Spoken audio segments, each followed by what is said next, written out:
Hi ಎಲ್ರಿಗೂ ನಮಸ್ಕಾರ. Welcome to my YouTube channel Pavanaputri YouTube ಚಾನಲ್ಗೆ ನಿಮಗೆ ಎಲ್ರಿಗೂ ಸ್ವಾಗತ. ತುಂಬ ದಿನಗಳಾಗಿತ್ತು ಲಾಂಗ್ ವಿಡಿಯೋ ಮಾಡಿ, ಇವಾಗಿನ ಜಾಸ್ತಿ ಅದ್ರ ಕಡೆ ತಲೆ ಕೆಡಿಸ್ಕೊಂತೆಲ್ಲ. ಡೈಲಿ ವ್ಲಾಗ್ ಆಗ್ತಿದ್ದೀನಲ್ವಾ, ಮಿನಿ ವ್ಲಾಗ್ಸು, ಹಾಗಾಗಿ ಅದ್ರ ಕಡೆ ತಲೆ ಕೆಡಿಸ್ಕೊಂತಿಲ್ಲ. ಏನಾದರೂ ಇದ್ದರೆ ಮಾತ್ರ ಅದನ್ನು ಮಾಡ್ಕೊಳ್ಳೋದು, ಅಲ್ಲ ಲಾಂಗ್ ವಿಡಿಯೋ ಮಾಡೋದು. ಇವತ್ತು ನನ್ನ ಮಗಳದು ಮುಡಿ ಕೊಡೋಕೆ ಹೋಗ್ತಿದ್ದೀವಿ, ಅದಕ್ಕೆ ಒಂದು ವ್ಲಾಗ್ ಮಾಡಿಬಿಡೋಣ ಲಾಂಗ್ ವಿಡಿಯೋ ಅಂತ ಅಂದ್ಕೊಂಡಿದ್ದೀನಿ. ನಾವು ಒಂದು 9 ಜನ ಹೋಗ್ತಿದ್ದೀವಿ, 9 ಜನ ಅನಿಸುತ್ತೆ. 9 ಜನ ಹೋಗ್ತಿದ್ದೀವಿ. ಹೆಂಗಿರುತ್ತೆ ಏನು ಕತೆ. ಗಾಳಿ ಬೇರೆ ಚೆನ್ನಾಗೈತೆ, ವೆದರು ಚೆನ್ನಾಗೈತೆ. ನನ್ನ ಮಗಳು ಚೆನ್ನಾಗಿಳೆ, ಜಾಸ್ತಿ ಕೂದಲೇನಿಲ್ಲ ಅವಳದು. ಮಂಡೆ ಕೊಟ್ಟರಾದ್ರೂ ಬೆಳೆಯುತ್ತಾ ನೋಡೋಣ. ಹುಟ್ಟದಾಗ್ಲಿಂದ ಇಷ್ಟ ಐತೆ, ಏನೊಂಚೂರು 1 ಇಂಚ್ ಬೆಳೆದಿರ್ಬೋದು ಅಷ್ಟೇ. ಗಾಡಿ ರೆಡಿ ಇದೆ, ಪೂಜೆ ಮುಗಿಸಿ ಎಲ್ಲ ರೆಡಿ ಆಗೈತೆ. ಬೆಳಗ್ಗೆ ಎಷ್ಟು 4 ಗಂಟೆಗೆ ಎದ್ದೇಳೋಣ ಅಂತ ಅಂದ್ಕೊಂಡಿದ್ದು, ಆದರೆ ನೆನ್ನೆ ಸ್ವಲ್ಪ ಜಾಸ್ತಿ ಕೆಲಸ ಇತ್ತು, ಮನೆಯೆಲ್ಲ ಕ್ಲೀನ್ ಮಾಡ್ಕೊಂಡಿದ್ವಿ, ಹಾಗಾಗಿ ಎದ್ದೇಳೋದಕ್ಕಾಗಲೇ ಇಲ್ಲ ಯಾರಿಗೂ. ಇವಾಗ 8 ಗಂಟೆ ವರ್ಷದಲ್ಲಿ ಹೊರಡೋಣ ಅಂದ್ಕೊಂಡಿದ್ದು, 9 ಗಂಟೆ ಆಯಿತು. ನಮ್ಮ ಮನೆಯವ್ರು ಇನ್ನೂ ಸ್ನಾನ ಮಾಡ್ತಿದ್ದಾರೆ. ಎಲ್ಲರೂ ಸ್ನಾನ ಮಾಡ್ಕೊಂಡು ಹೊರಡೋದು ಲೇಟ್ ಆಗುತ್ತೆ, ಏನೂ ಮಾಡೋಕ್ಕಾಗಲ್ಲ. ನಾನು ಮೊದಲೇ ಯೋಚನೆ ಮಾಡಿದ್ದೆ 8 ಗಂಟೆ ಅಂದರೆ ಹೊರಡೋ ಹೊತ್ತಿಗೆ 9 ಗಂಟೆ ಆಗುತ್ತೆ, ಎಲ್ರಿಗೂ 8 ಗಂಟೆಗೆ ಹೇಳ್ಬಿಡೋಣ ಅಂತಂದ್ಬಿಟ್ಟು ಎಲ್ರಿಗೂ 8 ಗಂಟೆಗೆ ಹೇಳ್ಬಿಟ್ಟಿದ್ದೆ. ಅವರೆಲ್ಲ ಇವಾಗ ಬಂದು ಕಾಯ್ತವ್ರೆ, ನಾವೇ ಇನ್ನೂ ಹೊರಟಿಲ್ಲ. ಇವಾಗ ಹೋಗಬೇಕು. ದುಡ್ಡಲ್ಲಿ ಒಬ್ಬರಿದ್ದಾರೆ, ನಮ್ಮ ಆಂಟಿ ಪಿಕಪ್ ಮಾಡಬೇಕು.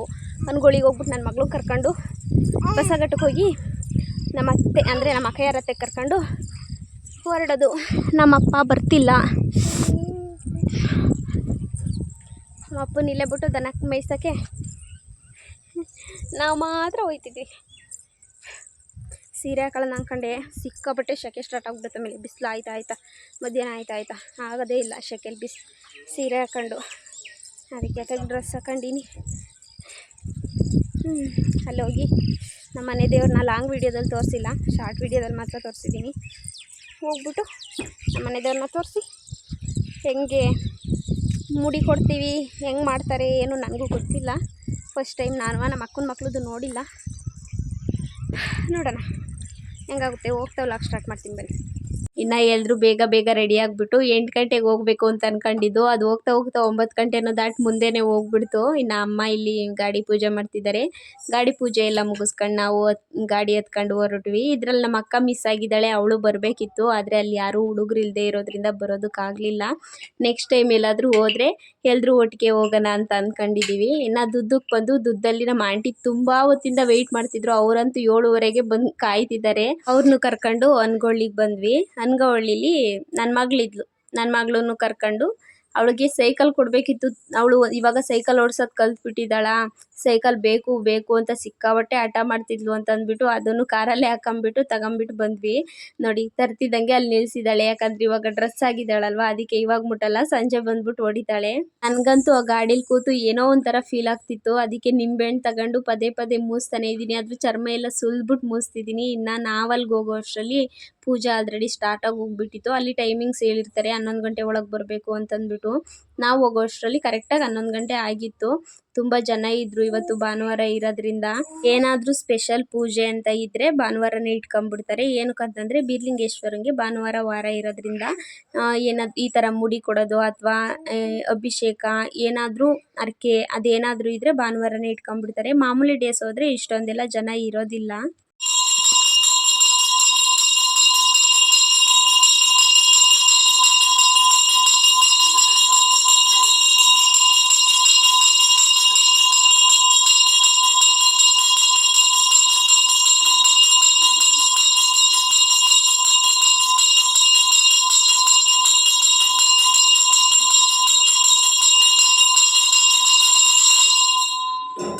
ಅವ್ರದ್ದೆಲ್ಲ ಪೂಜೆ ಮುಗಿಸಿ ಮತ್ತೆ ನಮಗೊಂದ್ಸಲ ಪೂಜೆ ಮಾಡಿಕೊಟ್ರು. ಪೂಜೆ ಎಲ್ಲ ಮುಗಿಸ್ಕೊಂಡು ಹೊರಗಡೆ ಬರೋ ಅಷ್ಟರಲ್ಲಿ ಸಿಕ್ಕಾಬಟ್ಟೆ ಮಳೆ ಆಗೋಗ್ಬಿಡ್ತು. ಜೋರು ಮಳೆ ಸ್ಟಾರ್ಟ್ ಆಗೋಗ್ಬಿಡ್ತು.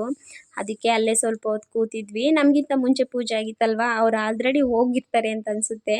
ಇನ್ನು ಅಲ್ಲಿಂದ ಮುಗಿಸ್ಕೊಂಬಿಟ್ಟು ಮೂಲಸ್ಥಾನಕ್ಕೆ ಹೋಗಬೇಕು ಮುಡಿ ಕೊಡೋಕ್ಕೆ, ಇಲ್ಲಿ ಕೊಡಲ್ಲ ಅಂತ ಹೇಳ್ಬಿಟ್ರು. ಸರಿ ಅಂತಂದ್ಬಿಟ್ಟು ಮೂಲಸ್ಥಾನನ ಹುಡುಕೊಂಡು ಹೊರಟ್ವಿ. ಅಲ್ಲಿ ಹೋಗ್ಬಿಟ್ಟು ತುಂಬ ಹೊತ್ತು ವೆಯ್ಟ್ ಮಾಡಿದ್ವಿ. ಮಳೆ ಸಿಕ್ಕಾಬಟ್ಟೆ ಬರ್ತಿತ್ತು. ಮತ್ತು ಟಿಫನ್ನು ತಿಂದಿರಲಿಲ್ಲ ಯಾರೂ, ಮಾಡ್ಕೊಂಡು ಹೋಗಿದ್ವಿ. ಪಲಾವ್ ಮತ್ತು ಕೇಸರಿ ವಾಂಗಿಬಾತು. ಅದನ್ನು ಕಾರಲ್ಲೇ ಹೆಂಗೋ ಎಷ್ಟು ಹಿಂಸೆಲಿ ತಿಂದಿದ್ದೀವಿ ಗೊತ್ತಾ. ಕೂತ್ಕೊಂಡು ತಿನ್ನೋದಕ್ಕಾಗ್ತಿಲ್ಲ, ಈ ಕಡೆ ಬಡಿಸ್ಬೇಕು, ಹೆಂಗೋ ಆಗೋಯ್ತು. ಹೊರಗಡೆ ಸಿಕ್ಕಾಬಟ್ಟೆ ಮಳೆನೂ ಸ್ಟಾರ್ಟ್ ಆಗಿಬಿಟ್ಟಿತ್ತಲ್ವ, ಹಂಗಾಗಿ ಕಷ್ಟಪಟ್ಟು ಟಿಫನ್ ಮಾಡ್ಕೊಂಡು ಐನಾರ್ಗೆ ಒಂದೆರಡು ಸಲ ಫೋನ್ ಮಾಡಿದೆ, ಬರ್ತೀನಿ, ಮಳೆ ಬರ್ತಿದೆ ಅಲ್ವಾ, ಪ್ರಸಾದ ಎಲ್ಲ ನೆಂದೋಗ್ಬಿಡುತ್ತೆ ಅಂತ ಹೇಳಿದರು. ಓಕೆ ನಿಧಾನಕ್ಕೆ ಬನ್ನಿ ಅಂತ ಹೇಳ್ಬಿಟ್ಟು ಒಂದು ಗಂಟೆ ವೆಯ್ಟ್ ಮಾಡಿದ್ದೀವಿ ಅಂತ ಅನಿಸುತ್ತೆ. ಆಮೇಲೆ ಅವರು ಬಂದರು. ಅವ್ರು ಬರೋ ತನಕ ನಾವು ಸುತ್ತಮುತ್ತ ನೋಡ್ಕೊಂಡು ದೇವ್ರ ಬಗ್ಗೆ ಮಾತಾಡಿದ್ದೇ ಆಯಿತು. ಅಲ್ಲಿ ಎಷ್ಟು ದೇವ್ರುಗಳಿದೆ ಗೊತ್ತಾ, ಎಲ್ಲ ಲಿಂಗ, ಬೀರಲಿಂಗೇಶ್ವರ ಅಲ್ವಾ, ಸುತ್ತಮುತ್ತ ಲಿಂಗ ಇದೆ. ದೇವಸ್ಥಾನ ಹಳೇದಾದರೂ ಎಷ್ಟು ಚೆನ್ನಾಗಿದೆ, ಕಲ್ಲಲ್ಲಿ ಕಟ್ಟಿದ್ದಾರೆ, ಎಷ್ಟು ನೀಟಾಗಿ ಕಟ್ಟಿದ್ದಾರೆ, ಹಿಂದಿನ ಕಾಲದ ದೇವಸ್ಥಾನ ಹೆಂಗಿದೆ ಅಂತೆಲ್ಲ ನಾವೇ ಮಾತಾಡ್ಕೊಂಡು.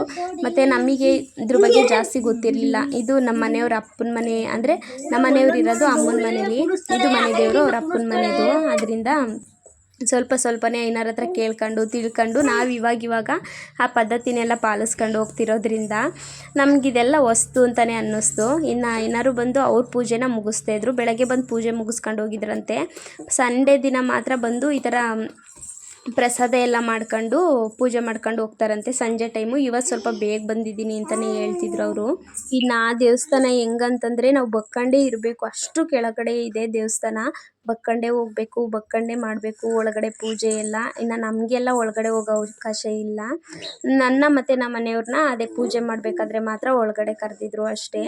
ನಿಜವಾಗ್ಲೂ ಅಲ್ಲಿ ಎಷ್ಟು ಪ್ರಶಾಂತವಾಗಿತ್ತು ಜಾಗ, ಎಷ್ಟು ನೆಮ್ಮದಿ ಸಿಗ್ತಿತ್ತು ಅಂದರೆ ದೇವಸ್ಥಾನ ನೋಡಿನೇ ಸಿಕ್ಕಾಬಟ್ಟೆ ಖುಷಿಯಾಗೋಯ್ತು. 1000 ಕುದುರೆ ಸರ್ದಾರ ಅಂತ ಸುಮ್ಮನೆ ಹೇಳ್ತಾರಾ, ಬೀರಲಿಂಗೇಶ್ವರ ಸ್ವಾಮಿ ಎಲ್ಲರೂ ಚೆನ್ನಾಗಿಟ್ಟಿರಲಿ ಅಂತ ಎಷ್ಟು ಸಲ ಬೇಡ್ಕೊಂಡ್ರು ಸಾಕಾಗಲಿಲ್ಲ ಆ ಜಾಗ ನೋಡಿ. ಇನ್ನೂ ಒಂದೇನು ಅಂತಂದರೆ ನಮ್ಮ ಕಡೆ ಅಂದರೆ ನಮ್ಮ ಮನೆಯವ್ರ ಕಡೆ ಪದ್ಧತಿ, ಪಾಪುಗೆ ಮುಡಿ ಕೊಟ್ಟಾದಮೇಲೆ ಕಿವಿ ಚುಚ್ಚಿಸ್ಬೇಕಂತೆ. ನಮಗೆ ಆ ವಿಷಯ ಗೊತ್ತಿರಲಿಲ್ಲ. ನಾವೇನು ಮಾಡಿಬಿಟ್ಟಿದ್ವಿ, 9 ತಿಂಗಳಿಗೆ ಬಿದ್ದು 1 ವಾರ ಆದ ತಕ್ಷಣವೇ ಕಿವಿ ಚುಚ್ಚಿಸ್ಬಿಟ್ಟಿದ್ವಿ. ನಮ್ಮ ಕಡೆ ಹೆಂಗೆ ಕಿವಿ ಚುಚ್ಚಿಸಿ ಆದಮೇಲೆ ಮುಡಿ ಕೊಡೋದು, ಹಂಗಂತ ಅಂದ್ಕೊಂಡು ಮುಡಿ ಕೊಟ್ಬಿಟ್ಟಿದ್ದೀವಿ. ಅಲ್ಲಿ ಆ ಥರ ಮುಡಿ ಕೊಟ್ಟರೆ ಪಾಪುಗೆ ಕಿವಿ ಚುಚ್ಚಿರೋದು ಗಾಯ ಇರುತ್ತಲ್ಲ, ಅದು ಮಾಯಲ್ವಂತೆ. ನಿಜ ಅದು. ನನ್ನ ಮಗಳಿಗೆ ಇನ್ನೂ ಮಾದಿಲ್ಲ, ಆಲ್ಮೋಸ್ಟ್ 1 ತಿಂಗಳಾಗಕ್ಕೆ ಬಂತು, ಇನ್ನೂ ಮಾದಿಲ್ಲ. ಮತ್ತು ಇಲ್ಲಿ ಯಾವ ಥರ ಮುಡಿ ಕೊಡೋದು ಅಂತಂದರೆ ಫಸ್ಟು ಬಾಳೆದೆಲೆ ಹಾಕ್ಬಿಡ್ತಾರೆ, ಅದ್ರ ಮೇಲೆ ಅಕ್ಕಿ ಹಾಕಿ ಅದ್ರ ಮೇಲೆ ಪಾಪುನ ಮಲಗಿಸಿ ಅವಳ ಮೇಲೆ 1 ಡಜನ್ ಬಾಳೆಹಣ್ಣು ಇಟ್ಬಿಟ್ಟು ಆಮೇಲೆ ಪೂಜೆ ಮಾಡಿ ಆ ಬಾಳೆಹಣ್ಣು ಜೊತೆ ಪ್ರದಕ್ಷಿಣೆ ಹಾಕಬೇಕು. 1 ಸುತ್ತು ಇಲ್ಲ 3 ಸುತ್ತು, ಈ ಥರ ಐನಾರು ಹೇಳ್ತಾರಲ್ವ ಅಷ್ಟು. ಆ ಥರ ಹಾಕ್ಬಿಟ್ಟು ಆಮೇಲೆ ಫುಲ್ ಮುಡಿನೂ ಕೊಡೋದಿಲ್ಲ, ಸ್ವಲ್ಪ ಹೂ ಮುಡಿ ಥರ ಕೊಟ್ಬಿಡ್ತಾರೆ. ಆಮೇಲೆ ನಾವು ಬೇರೆ ದೇವಸ್ಥಾನದಲ್ಲಿ ಬೇಕಾದರೂ ಮುಡಿ ಕೊಡ್ಕೊಬೋದು. ಇಲ್ಲ ಅಂತಂದರೆ ಈ ಶಾಪ್ಗಳಿರುತ್ತಲ್ವ, ಕಟಿಂಗ್ ಶಾಪ್ಗಳು, ಅಲ್ಲಿ ಹೋಗ್ಬಿಟ್ಟು ಬೇಕಾದರೂ ಮುಡಿ ಕೊಡ್ಕೊಬೋದು ಅಂತ ಹೇಳಿದರು. ಮಾವುದಿರು ಕಟ್ ಮಾಡಬೇಕಂತೆ. ಯಾವ ಮಾವನ್ನು ಕರ್ಕೊಂಡೋಗಿರಲಿಲ್ಲ ನಾವು, ಹಂಗಾಗಿ ನಮ್ಮ ಮನೆಯವರೇ ಕಟ್ ಮಾಡಿದರು. ಪರವಾಗಿಲ್ಲ, ದೊಡ್ಡಪ್ಪ ಅಪ್ಪ ಯಾರು ಬೇಕಾದರೂ ಕಟ್ ಮಾಡ್ಬೋದು, ಅದಕ್ಕೇನು ತೊಂದರೆ ಇಲ್ಲ. ನಮ್ಮದು ಅಷ್ಟೇ, ಪೂಜೆ ಮಾಡ್ಕೊಡೋದು ಅಷ್ಟೇ ನಮ್ಮ ಕೆಲಸ, ಆಮೇಲೆ ನೀವೇನು ಬೇಕಾದರೂ ಮಾಡ್ಬೋದು ಅಂತ ಹೇಳಿದರು. ಇನ್ನು ಅಲ್ಲೇ ಮುಡಿ ಕೊಡೋದಿಲ್ಲ ಅವರು. ನಮ್ಮೂರಲ್ಲೂ ಅಷ್ಟೇ, ನಮ್ಮೂರಲ್ಲೂ ಇದ್ದಾರಲ್ವ ಕುರುಬಾಸ್ಗಳು, ಅವರು ಹಂಗೆ ಮಾಡೋದು, ಮುಡಿ ಕೊಡೋದಿಲ್ಲ ಅವರು ದೇವಸ್ಥಾನದಲ್ಲಿ. ಅವ್ರ ಹಬ್ಬ ಬಂದಾಗ ಮಾತ್ರ ಮುಡಿ ಕೊಡೋದು ಅಂತ ನಮ್ಮ ಆಂಟಿ ಹೇಳ್ತಿದ್ರು, ನನಗೂ ಸರಿಯಾಗಿ ಗೊತ್ತಿಲ್ಲ. ಇನ್ನು ಅಲ್ಲಿ ಮಲಗಿಸ್ತಿದ್ದಂಗೆ ನನ್ನ ಮಗಳಂತೂ ಎಷ್ಟು ಒತ್ತಿದಾಳು ಗೊತ್ತಾ. ಅವಳಿಗೇನೋ ಗೊತ್ತಿಲ್ಲ, ಆ ಕಿವಿ ಚುಚ್ಚಿಸ್ದಾಗ್ಲಿಂದ ಯಾರಾದರೂ ಒಂಚೂರು ಹಿಡ್ಕೊಂಡ್ರೆ ಸಾಕು, ಮಲಗಿಸಿದ್ರೆ ಸಾಕು, ಏನೋ ಮಾಡ್ತಿದ್ದಾರೆ ಅಂತ ಅಳೋದಕ್ಕೆ ಸ್ಟಾರ್ಟ್ ಮಾಡಿಬಿಡ್ತಾಳೆ.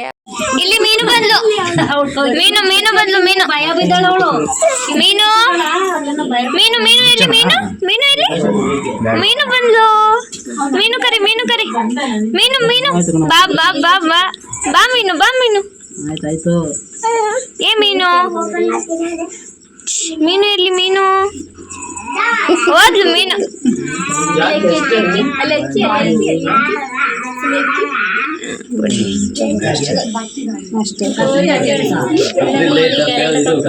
ಇನ್ನು ಅಲ್ಲಿ ತೆಗ್ದಿದ್ವಲ್ಲ, ಮುಡಿ ಕೊಟ್ಟಿದ್ವಲ್ಲ ಮುಡಿ, ಅದನ್ನು ಎಲ್ಲಾದರೂ ಹರಿಯೋ ನೀರಿಗೆ ಬಿಡಿ ಅಂತ ಹೇಳಿದರು.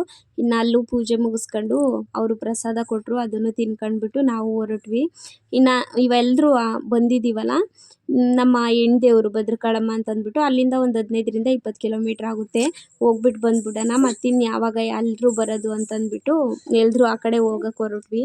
ಆ ಕಡೆ ಹೋಗ್ತಾ ದಾರಿಲಿ ಒಂದು ಊರು ಸಿಕ್ತು ಆಯಿತಾ. ನಿಜವಾಗ್ಲೂ ಊರು ಎಷ್ಟು ಬ್ಯೂಟಿಫುಲ್ ಆಗೈತೆ ಅಂತಂದರೆ ನೋಡಿ, ವೆಲ್ಕಮ್ ಮಾಡ್ತಾನೆ ಶಿವನ್ ಕೂರಿಸ್ಬಿಟ್ಟಿದ್ದಾರೆ. ನಾನಂತೂ ಈ ಊರಲ್ಲಿದ್ದರೆ ಡೈಲಿ ನೋಡ್ತಿದ್ದೆ ಅನಿಸುತ್ತೆ, ಅಲ್ಲಿ ಹೋಗಿ ಕೂತ್ಕೊಂಡ್ಬಿಟ್ಟು. ಎಷ್ಟು ಖುಷಿ ಆಯಿತು ಗೊತ್ತಾ ನೋಡಿಬಿಟ್ಟು, ಎಷ್ಟು ಚೆನ್ನಾಗೈತೆ ಅಂತ. ಇರಲಿ, ನಾನು ಒಂದು ವೀಡಿಯೋ ಇರಲಿ ಅಂತ ಅಂದ್ಬಿಟ್ಟು ವೀಡಿಯೋ ಮಾಡ್ಕೊಂಡೆ. ನಿಜವಾಗ್ಲೂ ಸಿಕ್ಕಾಪಟ್ಟೆ ಖುಷಿ ಆಯಿತು ಅದನ್ನು ನೋಡಿ. ಅದು ಯಾವ ಊರ ಹೆಸರು ಅಂತ ನನಗೆ ನಿಜವಾಗ್ಲೂ ಗೊತ್ತಿಲ್ಲ. ಯಾರಾದರೂ ನೋಡಿದರೆ ಊರ ಹೆಸರು ಕಮೆಂಟ್ ಮಾಡಿ ಆಯಿತಾ. ವಾವ್, ರಂಗೋಲಿ ಸ್ವಾಗತ. ಇವೇ ಮಾರ್ಕ್ ಹಾಕಿರವು ಗಾಡಿ ನಿಲ್ಸಕ್ಕೆ ಅನ್ಸುತ್ತೆ. ಇನ್ನು ನಾವು ಭದ್ರಕಾಳಮ್ಮ ದೇವಸ್ಥಾನದ ಹತ್ರ ಬಂದ್ವಿ ಆಯಿತಾ. ಅಲ್ಲಂತೂ ಎಷ್ಟು ಥರದ ರಂಗೋಲಿ ಬಿಡಿಸಿದ್ದಾರೆ ಗೊತ್ತಾ. ನಮ್ಮ ಕಣ್ಣು ದೇವಸ್ಥಾನ ನೋಡೋಕ್ಕಿಂತ ಜಾಸ್ತಿ ರಂಗೋಲಿ ನೋಡಿದ್ದೇ ಆಯಿತು. ವೆರೈಟಿ ರಂಗೋಲಿ ಎಲ್ಲ ಮಾತಾಡೋದು. ಹೆಂಗಸ್ರು ಗೊತ್ತಲ್ವಾ, ಏನಾದರೂ ಒಂದು ಒಳ್ಳೇದು ನೋಡ್ಬಿಟ್ರೆ ಅದ್ರ ಬಗ್ಗೆನೇ ಮಾತಾಡೋದು. ಎಷ್ಟು ಚೆನ್ನಾಗಿ ಬಿಟ್ಟಾರೆ, ಹೆಂಗೆ ಹೇಳ್ದವ್ರೆಲ್ಲ ಅಂತೆಲ್ಲ ಮಾತಾಡ್ಕೊಂಬಿಟ್ಟು ನಾವು ಒಳಗಡೆ ಬಂದ್ವಿ. ಅಂತ ಕೂತಾಳೆ ಅಮ್ಮ, ನೀನು ಹುಟ್ಟಿದ ಮೇಲೆ ಬಂದಿದ್ದೀವಿ ನೋಡು. ಅವಾಗ ಕೇಳಿ ಜಾತ್ರೆ ಪತ್ರೆ ಯಾವಾಗ ಆಗುತ್ತೆ ಅಂತ, ಯಾವ ತಿಂಗಳಲ್ಲಿ ಎಷ್ಟು ಚೆನ್ನಾಗಿ ನೋಡಿ ಇರಂತೆ. ಚಿತ್ರಕಲಾ ಮದುವೆ ಮಾಡಿದ್ರೆ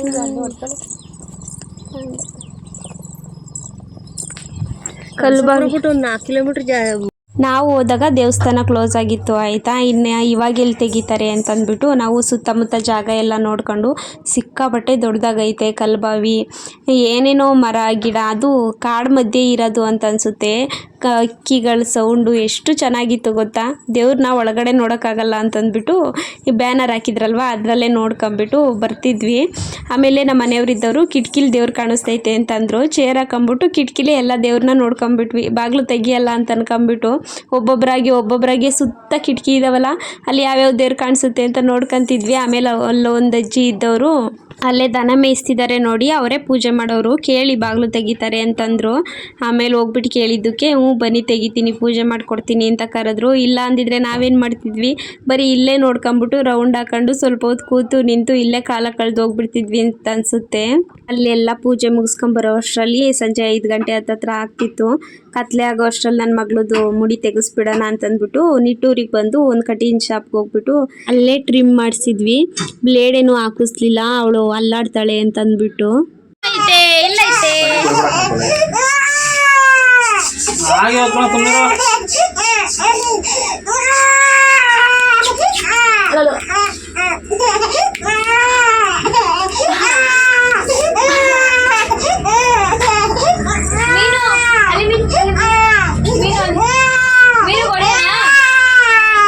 ನನ್ನ ಮಗಳಂತೂ ಸಿಕ್ಕಾಪಟ್ಟೆ ಹೇಳೋದಕ್ಕೆ ಸ್ಟಾರ್ಟ್ ಮಾಡಿಬಿಟ್ಲು. ಸಮಾಧಾನ ಮಾಡೋ ಅಷ್ಟರಲ್ಲಿ ಸ್ವಲ್ಪ ಟೈಮ್ ಹಿಡಿತು. ಅಲ್ಲಿಂದ ಮುಗಿಸ್ಕೊಂಡು ಬುಧೇಶ್ವರ ಮಠಕ್ಕೆ ಬಂದ್ವಿ. ಇವತ್ತಂತೂ ಟೆಂಪಲ್ ರನ್ನೇ ಆಗೋಯ್ತು ಅಂತ ಅನ್ಕೊಳ್ಳಿ. ಇನ್ನು ಬರೋ ದಾರಿಲೇ ಬರ್ತಿದ್ವಿ. ಬುಧೇಶ್ವರನ ನೋಡದೆ ಬಂದರೆ ನಮಗೆ ಸಮಾಧಾನ ಇರಲ್ಲ ಅಂತಂದ್ಬಿಟ್ಟು ಎಲ್ಲರೂ ಹೋಗಿ ಅಲ್ಲೂ ಪೂಜೆ ಮುಗಿಸ್ಕೊಂಡ್ಬಿಟ್ಟು ಮನೆ ಕಡೆ ಹೊರಟ್ವಿ. ಮತ್ತೆ ವಾಪಸ್ ಬರ್ತಾ ಅದೇ ಯಾರ್ಯಾರನ್ನ ಎಲ್ಲೆಲ್ಲಿ ಬಿಡಬೇಕು, ಎಲ್ಲೆಲ್ಲಿ ಡ್ರಾಪ್ ಮಾಡಬೇಕು ಆ ಕೆಲಸನೇ ಮಾಡ್ಕೊಂಡು ಬಂದಿದ್ದಾಯಿತು.